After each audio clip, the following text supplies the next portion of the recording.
Getting every nation on Earth to agree to an environmental issue is tough, but it has been done before.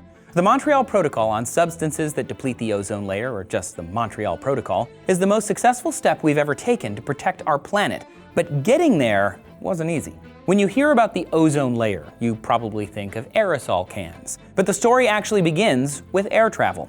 In the early 1970s, jet setting around the world took off, pun intended. And curious scientists started gathering data on how all this air travel was affecting Earth's atmosphere.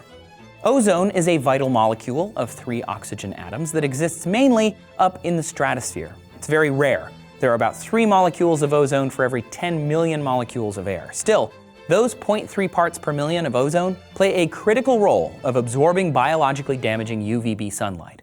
At the time, ozone had been studied, but Frank Sherwood Rowland and Mario Molina threw ozone into the spotlight. They posited that chlorine atoms from refrigerators and AC units might have an adverse effect on our atmosphere, and boy, were they right. It turns out CFCs, or chlorofluorocarbons, can actually float all the way up to the ozone layer, and when they get there, the CFCs run rampant. Ultraviolet light breaks a chlorine atom off the CFC. That chlorine in turn breaks an oxygen molecule off of ozone and binds with it, until another free oxygen atom comes along and kicks the chlorine off onto its lonesome. That spurned chlorine then continues the cycle of breaking down more ozone molecules into oxygen molecules, and basically CFCs are serious home wreckers, and they were wrecking our home, planet Earth. The study called out man-made chemicals for contributing to the problem, and as you might expect, there was a backlash from the companies and people who made those chemicals. Because some of these were commonly used in refrigeration and air conditioning units, industry groups had a lot to lose and resisted any regulation. Industry representatives said it was unnecessary to take action against useful chemicals over what many felt was flimsy evidence. Gosh, that sounds so familiar. But the scientific evidence kept mounting, and a report from the National Academy of Sciences published in 1976 solidified the link between CFCs and the depleted ozone layer. So of course, everyone jumped to action right away and started, just kidding, we waited till the problem got really bad.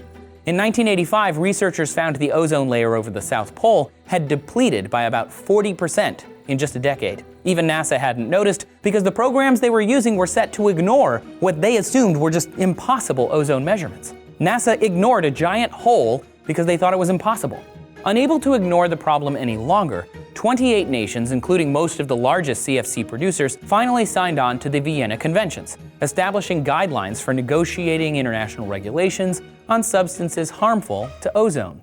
But it wasn't enough. About 2 years later, the Montreal Protocol was drafted. Designed to reduce the production and consumption of substances harming atmospheric ozone, it held signing nations responsible to gradually scaling back the use of nearly 100 different chemicals. The atmosphere-harming substances became controlled, and the protocol laid out a binding agreement to stemming their use. We were finally taking the environment seriously. Can you imagine that happening now? Can you? The treaty has been adjusted and amended a number of times since. It's also been changed to account for unforeseen side effects. Hydrofluorocarbons, or HFCs, were introduced as a chemical to take the place of CFCs in things like refrigerators and air conditioners after they became regulated.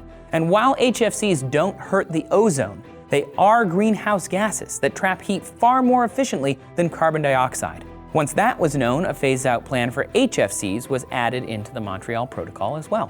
On September 16th of 2009, the Vienna Conventions and the Montreal Protocol became the first universally ratified treaties in UN history. Now, 30 years later, the results of the Montreal Protocol are very clear. The ozone hole over the South Pole is healing, plus a new study found an encouraging side effect: a significant drop in greenhouse gas emissions in the US. They found prohibition on these chemicals eliminated the equivalent of 170 million tons of carbon dioxide emissions annually, a level never anticipated by the original treaty. The team estimates that by 2025, the US will reduce greenhouse gas emissions by the equivalent of 500 million tons of CO2 every year compared to 2005 levels. The Montreal Protocol worked, thanks to the cooperation of all 197 signing nations.